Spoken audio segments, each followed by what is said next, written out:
3, 2... The world's slowest counting. Welcome back, guys. This is the Milestone Strength Show. We're talking about Harry Potter today. HP, baby, please! We love Harry Potter. Heaps and heaps. It's a generational thing that is exceeding its generation. Yeah. I got a nephew who's like 7, I guess. Sure. I don't know. He's an age. And I'm just stinging for him to be able to read these books. How old were you when you started Harry Potter? Fun story about Harry Potter. Let's just get weird for a second. So up until year 3, my parents both teachers, and they thought I was like borderline developmentally struggling. Yeah. Like I refused. They thought I couldn't read. You just didn't like reading. Hated it. Yeah. But there was like real concerns about my intellect. And then, I'm still concerned about your intellect. So you should be. But not because of that. You're a little too intellectual. No, I wish. And then my year 4 teacher, Mrs. Calabria, gave me a copy of the second Harry Potter book, The Chamber of Secrets. Yeah. And I read it in a day. And I was like, oh no, I need more. And so then I went back and read the first one after that and then reread from there. That's an interesting way of doing it, going back. Well, I just got this book. I didn't know it was a series. You know who else did that? Who? Oh, great. Didn't read the first one. Yeah. I read the third one. Third one, okay. The third one, when Prisoner of Azkaban came out, I got that when it came out because a friend of ours got it. Yeah. And I was like, oh, it's a new book. And I guess it must have been around my birthday, I think. Okay. And I got that as the first book and then went back and reread. How old? What year was that? I'm thinking 12, maybe 13. That's about the same time, yeah. That sounds about right, Yeah. ish. Yeah. Yeah, because I remember throughout high school, maybe it was a little bit younger, because throughout high school, I have vivid recollections of when Order of the Phoenix came out, because I remember reading that the day it came out. Yeah, you had to. And the next day, a girl had got to school and written on the Yes! blackboards. We went to the same school, for those of you playing at home. Yeah. I remember this. This was awful. Yeah, it was a huge thing, because people who obviously can't read as quickly had the book ruined for them. Yeah, that was big. I know this might seem a little... Should we spoiler alert this one? Spoiler alert. If you haven't read Harry Potter, God, we're going to ruin it for you right now. You don't read it. Harry Potter is Voldemort. No. There'll definitely be spoilers here because I want to get into the nitty and gritty of this. But I've been getting so many Q&A questions lately about Harry Potter because I said that I've been re-listening to the audiobooks, the Stephen Fry audiobooks, which are 10 out of 10. Would recommend. Go and purchase them. They're more expensive than a regular audiobook, I think. I'm thinking like 30 to 40 bucks per Stephen book. Fry. It's the best. He does every voice. You forget you're listening to one guy reading Really? it. That good? He does every voice. You forget that he's doing a girl's voice and then a guy's voice and then the nuances in sentences where he goes between Hermione to Professor Moody to Hagrid to someone else, and you don't have to think about who he's doing because you the voice is so unique. Great. Stephen Fry, big ups. Big up Stephen Fry, my man. Anyway, I put that on my story that when I took up running again recently, I was listening to that while running, and so many people were like, which book? And so I've been getting all these Harry Potter questions. Great. I'm going to give you a question, because I got this one yesterday in a Q&A. Here we go. If you could remove one person from the series, who would it be and why? Now, I'm going to give you 2 options here. You can remove one person from the series, and it changes the series because of that, or one person you can remove that won't affect the series. I want to know your reasoning for both. Oh, wow. Because the question I got sent wasn't that specific, and I overanalyzed it so hard, and I was like, if I remove this person, that would mean that this happens. And then the consequence of that, and I was like, but who could I remove without changing too much? If I could remove without changing much, it would be Crabbe or Goyle. Okay, yeah. They just piss me off. They're just shitty, useless characters. Ugh. They're just muscle without any consequence. Yeah, exactly. They're basically me. What have they done? when in the book, because that's the thing, they're like, they flex their muscles threateningly, but they never actually used them. No, they never did anything physical. No offense to the actors who played these guys. You were kids, but they're thick boys. They're not scary. In the films, they're just like these weird fat But kids. even in the books, they were threatening, but they never did anything with the muscle. Nothing with the muscle. The only one is the last thing where he does and that's because he's an idiot. Yeah. Dum that sets up the... One person who Evil fire. I would remove that would change the series. It's on the spot here, but I'll probably remove Cho Chang. Oh, bold move! She does introduce Harry to love, and that's fantastic. But I want the Ginny love earlier. Oh God, the Ginny love. I want the Ginny love earlier, not the movie Ginny love, because there is no chemistry between those two people. Yeah. I want the book Ginny love earlier. Yeah, book Ginny is a firecracker, Mm. and you're right, but I don't think that would have happened unless Harry experienced Cho, Okay. unless he experienced the pangs of... Pangs. That's a word, isn't it? Yeah, it is. Of young love and the betrayal that she provides. The only reason that I'm doing that is because I don't want to take anyone out. Like, I thought about Wood, but Wood's like his mentor for ages. I can't take out any of the professors. I mean, maybe Professor Sprout. But she educates Neville, who gives him the gillyweed. Yeah, there's another... What about Sinestra? Professor Sinestra or Sinastra? Yeah, but... Has no role... That doesn't play a direct role, he just is referenced in the book. Right, yeah, well, get rid of them. But I'm not getting rid of them. I want someone that's actually going to play a part. Who are you taking out? Cho's best friend. Who's Cho's best friend? Marina Mariana. Oh, the yeah. one that... There's the snitch. Yeah. Whose mum works in the ministry and then she tells Umbridge about. Yeah. Get rid of her because up until that stage, she's just like hanging out, coming to the defense meetings, and then she's the one that screws them over. She's They're a going to negative. find out eventually, but... Yeah, she's a negative. Alright, I retract my previous answer.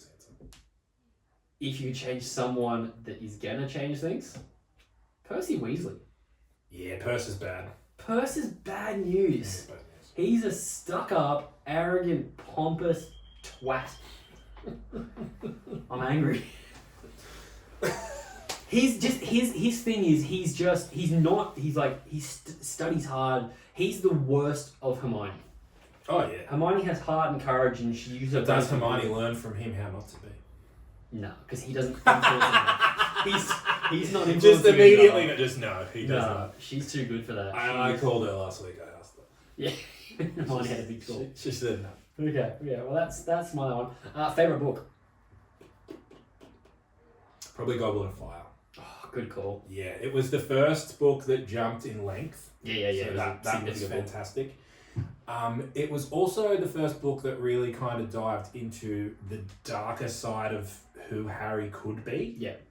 Having disagreements with friends and that kind of stuff. It was also just a fantastic idea and story and magical world that went from Hogwarts and Diagon Alley a bit to this.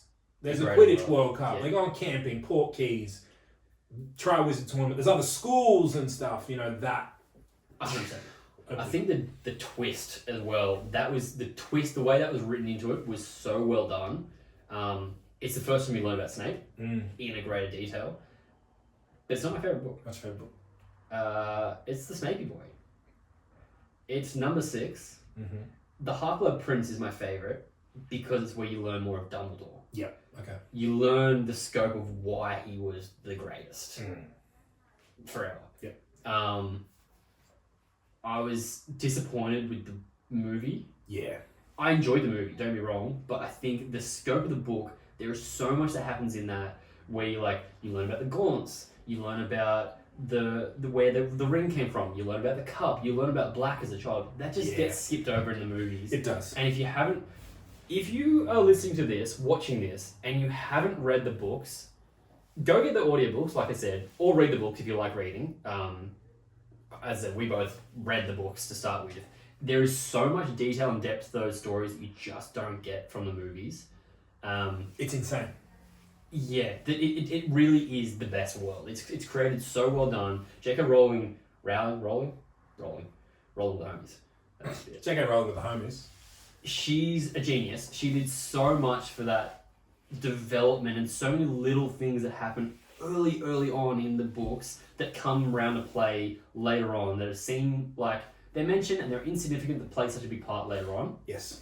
It's genius. It's so well done. Her ability to create a universe outweighs the simplicity of her writing by absolute kilometers. A lot of criticism on her is how she writes. I think she did the best way of writing that because she opened up to people who can't read in a more... it sounds so wanky, but like an intellectual book. Dude, I couldn't read until I refused to read until I read those books. Yeah. And now I read I read 70 something books last year. Yeah. Not as a brag. That instilled my No, love you're of better the than story. us. I'm better than all of you. So yeah, the biggest criticism, and there's always going to be a criticism of people who are successful, but that's her biggest criticism. But that universe exists so deeply, it's unfathomable. Talk to me about Magical Beasts. Haven't read it. It's called Fantastic Beasts and Where to Find Them. Fantastic Beasts and Where to Find Them. Have you? So you haven't read the screenplay? I've read the book. I haven't read the book. Just watched the movie. Well, the book is just the movie. It's a screenplay, so it's just direct translation. So you've essentially read it. Yeah. What are your thoughts? Do you like the movie? Do you like the storyline? Do you like where it's going? I like it because it's Harry Potter world. Yep. But I think there's a few sloppy things that they kind of just rely on. Well, we're magic. We wiped everyone's memory. Yeah. I think there's a little bit of that. But that's probably only comparing it to Harry Potter, where the whole universe existed within Hogwarts, mainly. Yeah, it's not in the real world. Exactly. So, but yeah, I like it from a selfish perspective that I want the universe to continue. What about you? I like it. I mean, there's been 2. There's supposed to be 5. Is there? Yeah, I thought it was a trilogy. There's 5. So you don't worry, we're not running out. And I love the idea of delving into Dumbledore's backstory more. I would like that a lot more. I like Jude Law as him. Yeah, fantastic. I don't think he looks old enough. How old's he supposed to be? Because he dies at like 107 or something. I don't know. Yeah, he's way old. He's super old. But I also don't know how. Like, this is supposed to be however many years before. Grindelwald was well before Voldemort exists. Yeah, and Dumbledore's born in like 1880 or something insane like that. Yeah. So I think maybe he's supposed to be like 50 or 60 in this, and he doesn't look 50 or 60. He looks 40. Yeah. So barely 40. yeah, Jude Law's too handsome for that. Yeah. But I kind of get it. There's a lot in there that I'm really interested in because they are really tweaking the storyline. Nagini. Yeah. That's a really big character that is involved in this that becomes something later on. Then I go, where's the twist there? And turn into a seemingly evil creature, a creature of darkness. The character that's played in that isn't a dark creature. No. Yeah, there's definitely some... It'll be really cool to see when it's done and then to watch them... tie that back together. Yeah. And I know J.K. Rowling's having a lot of input in that, and I'm just like so curious as to how far in advance. Has she got the whole thing written out? This is what's going to happen in this. Does. Yeah. See, she's just... I just got to trust her then. Yeah. I just trust that she knows what she's doing. She's too into all that. My curiosity with her, when they did the casting for the movies, Harry Potter movies, Harry Potter doesn't have green eyes. What? Yeah. What? Yeah. One of the main things is like, yeah, he looks like his father because of his mother's eyes, and then he just doesn't have his mother's eyes. Yeah. There's so many little things like that that I don't understand. But how much control... I was listening to a podcast with this guy who wrote a book, and Chris Pratt's picked it up for a movie. Just like a military book. And this guy was like, yeah, they were so nice to me, they let me work on some of the pilot script. That's the whole involvement that this guy... So... Yeah. How much control did she have? I know she was involved in the process, but did someone at Warner Brothers just go, listen, Daniel Radcliffe's the man, Yeah. and we're doing this? Surely contacts, though? Did contacts exist in 2001? Contacts. Yeah, like just green contacts. Oh, contact lenses. Yeah. Yeah, exactly. There should have been little things there, and like, I don't know. I just think, because she was heavily involved in a lot of that, and she's talked about that before. Yeah. I just think there's so many things in there. Like the fact that with Alan Rickman as Snape, she told him what was going to happen because the movies came out before she finished the books. Yeah. So she told him what his character development was going to be. She obviously had something there, some input in it. I don't know. There's so many little things in there that happen in the movies that either didn't happen in the books or happen differently in the books. Yeah, that they are, and some big things, and like the merging of characters, and some people say things that other people actually said, and stuff like that. I guess you can just kind of silo them and appreciate the fact that they're in the same universe. Yeah. But there's like 2 Quidditch scenes in the whole movies, and that really bothers me. The Quidditch World Cup just doesn't even get shown. I know. Oh boy. Because I had the one. game. I had the game, the Quidditch World Cup, on my PC. That's so good.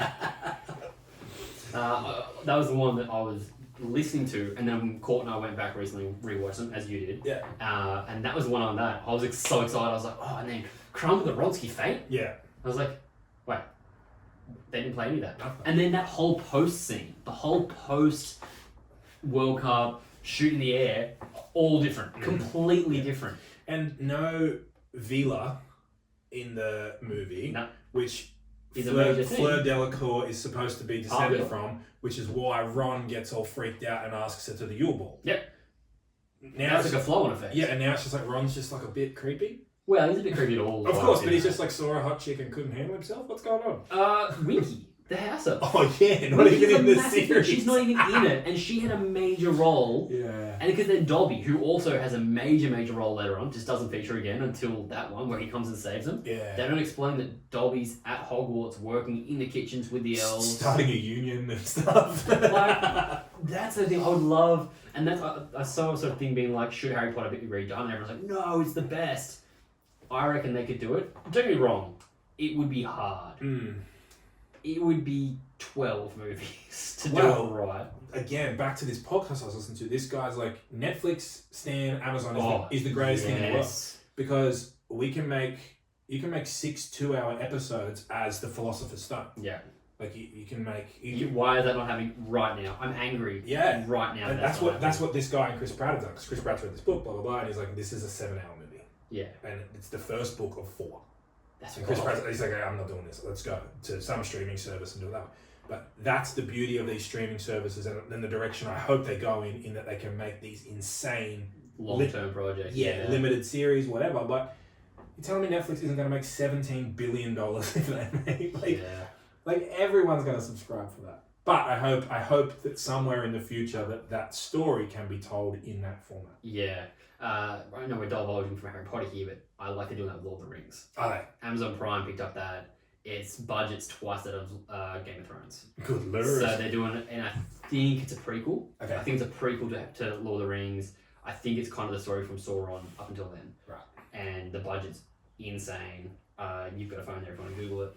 I do have a phone. Yeah, it's wild how much money they put into this thing, but it's gone Amazon Prime. That was like when they announced Amazon Prime TV. That was their selling point. Is like, we're doing this, we're putting our budget in that, and they've obviously got a lot of things on there. I don't have Amazon Prime personally. Do I? Yeah, I have it. It's good. I've heard that. My dad. Holy smokes! What's the budget? 250 mil. No, they paid 250 million for it. Yeah, for the rights. For the perspective, the final scene of Game of Thrones cost upwards of 90 million alone. Yeah, but look at how much the budget is they're putting into building it. $1 billion! $1 billion. $1 billion to cover production costs for the duration of the series, making Lord of the Rings the most expensive endeavor in television history. Holy smokes! So $1 billion is going to making it. Imagine how much money that's going to make off subscription. I'm 100% getting Amazon Prime TV for that. Because the depth of that story, the Tolkien wrote, and Tolkien's the same as, if not greater than Rowling. Yeah, Tolkien's only limitation was that he wrote at the turn of the century and the language is different. Yeah. He invented a language, bro. Yeah, he wrote Elvish. Yeah. Yeah, but he was also a linguistics expert. For sure. And he loved acid, but... So have you read Silmarillion? No. Man, we're getting way off topic here, but read that. That's a super interesting. The Silmarillion ties in a lot of the stories around Lord of the Rings. My dad, that was like the first big book my dad ever gave me, was The Hobbit, when I was, I think, 9. And I hated it because it was really hard to read at that age. But since then, going back. So I read Lord of the Rings and all those quite early. It's super interesting. It tells the tale of like Tom Bombadil. Oh, yeah. All those characters that don't feature in Lord of the Rings, they're going to get featured in this, which would be wild. Apparently, there's also a Harry Potter TV show in the works. Oh, what? Yeah. Who by? Not sure. Started production in late 2019. Early stages of development. They're months away from announcing anything at the moment. Oh. But it may be based on The Cursed Child. I was going to say, and that's where I wanted to go with this next, was Cursed Child, because I had tickets to see this, and I'm yet to see it because of unforeseen circumstances. And have you seen it? I've only heard good things. I read the whole wiki plot summary though. Well, I read the book, the screenplay, so I know the whole story and everything. Yeah. But I'd just be so keen to see that, and I reckon that'd be really cool because it's already written for a different. It was written for the stage. Yeah. That to me goes, why is that not a movie?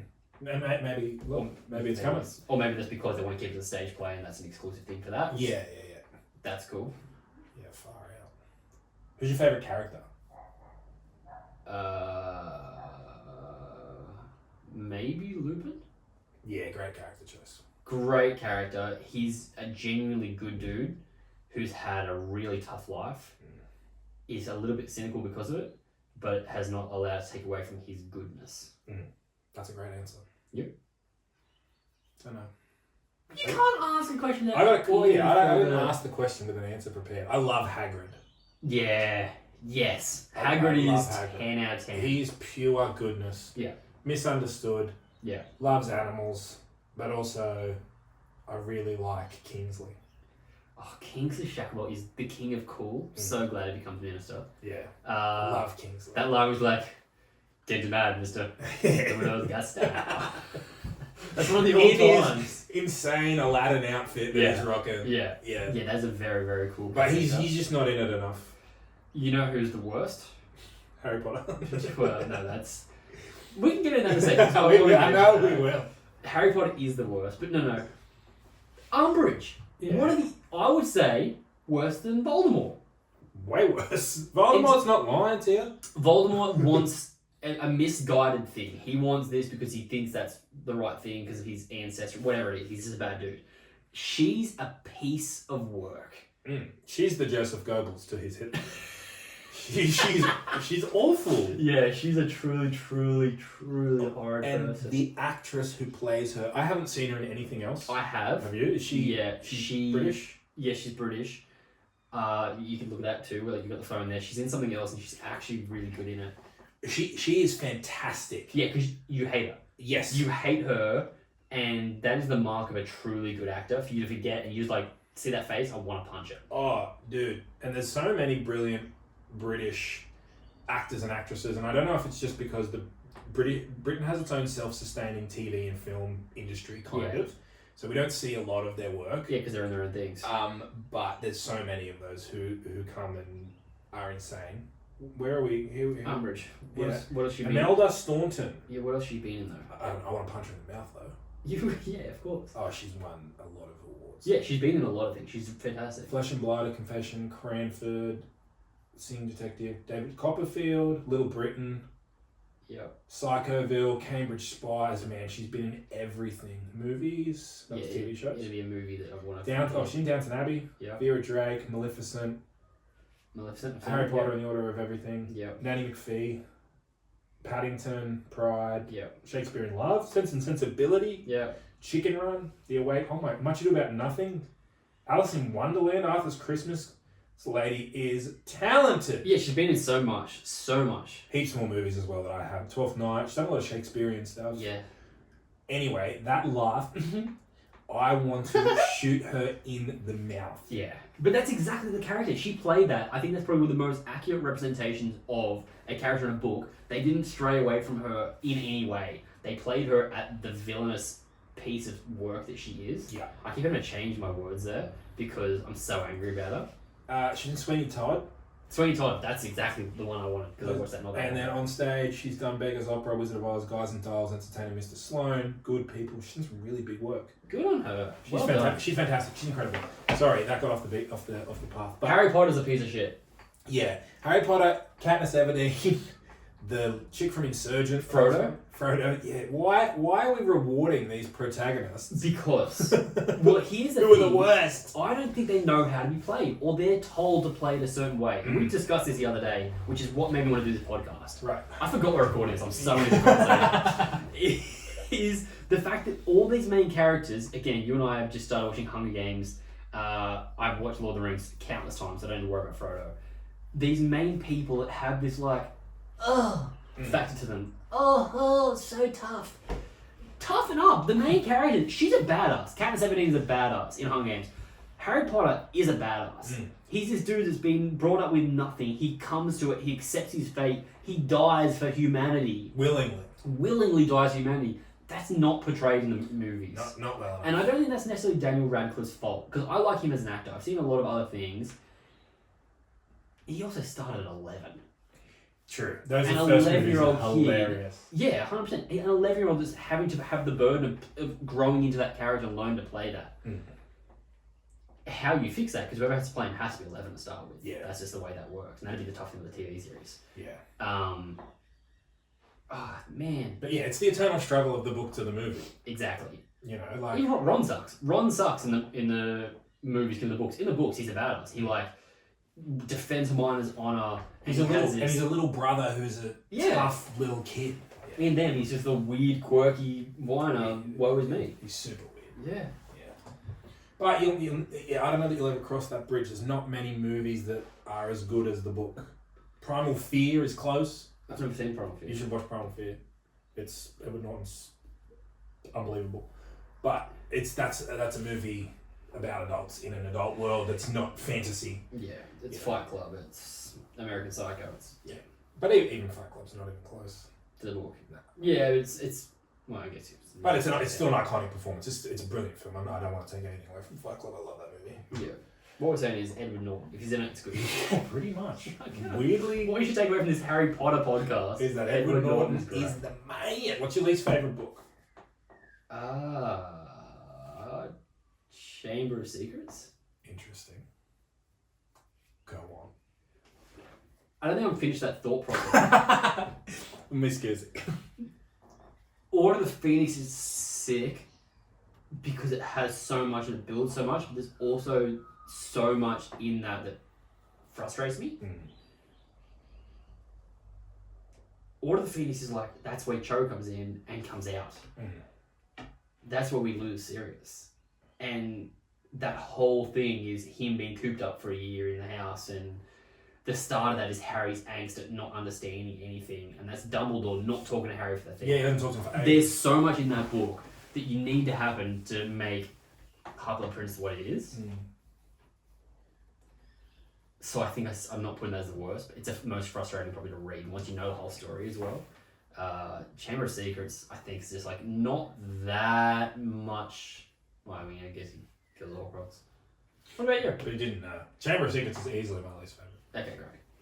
Well, I'll stick with that then. Yeah. It's just it's written like a second book that she didn't know where it was going. Yeah, it's not as though it has the outcome. And there's the huge things in there, like the Salazar Slytherin magic is might is built there. Undertones, yeah. But also, that's like saying it's the worst, and it gets a 9.3 out of 10. I'm really splitting hairs here. And that's where you learn he's a Parseltongue, and there's like things in there that should he have been in Slytherin. That angst of him, you learn more about his character development, which I guess the movies just don't portray that as well. But she really, really wrote a teenage boy well. Oh, super well, didn't she? Yeah. Think about and how long that would have taken her to come up with that. And where do you get your referencing and how do you source that? Even I know the Dementors were based around her depression, losing her mum, I think it was. I'm not sure where it spouted from, but I could be wrong here, but I think she lost her mum, and that's where the idea of the Dementors came, because that was to represent depression. Like, that's a really cool thing for them to give depression a face. Yeah, and become this monster, and like, it is. Yeah. But she nailed that. Yeah, and the way to overcome it with like happy thoughts and pushing that forwards. And that's a really, really cool thing that she made magic. No doubt. She's very talented. It's very good books. Look, what we're trying to say is, if you haven't read Harry Potter, go read Harry Potter. Do us a favour.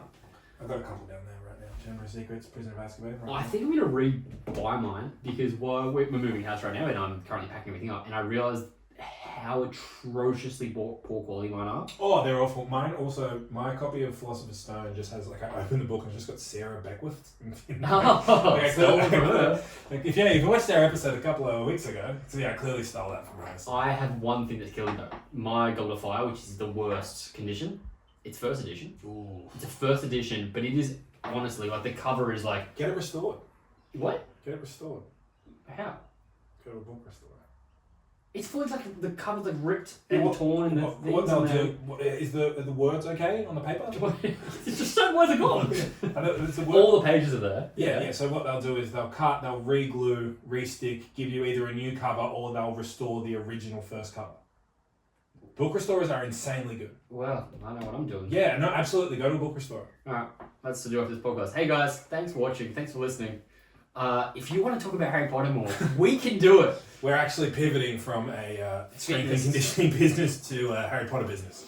Fan club. We're not going to make a lot of money. Oh, can we? No, I don't want to talk. I don't want to stop yet. Okay. I want to talk about the. I have nowhere to be. Great, we do. We've got so much to do today. Hey, I want to talk about really quickly when after Half-Blood Prince, because you'll remember this before the final chapter, before the final book came out, after Half-Blood Prince. Did you ever go on the website dumbledoresnotdead.com? Yeah. I was a huge proponent of Dumbledore's Not Dead. Oh, because that's the thing that people don't understand these days is realising how long we had to wait between books. Ages. You had to wait a year and a half, 2 years before the next edition. So you read it and you're like, I need to have that next thing right now. Yeah, I was huge on Dumbledore's Not Dead. I was telling people Dumbledore wasn't dead. 100%. I was like, he can't be dead. And I had a theory. Yeah. I need to explain this because people might not understand. So when after, again, spoiler alert, Dumbledore dies at the end of Half-Blood Prince. Book 6. And after that happened, because he was like, that book, he's the badass. He's the big guy. You need him to survive.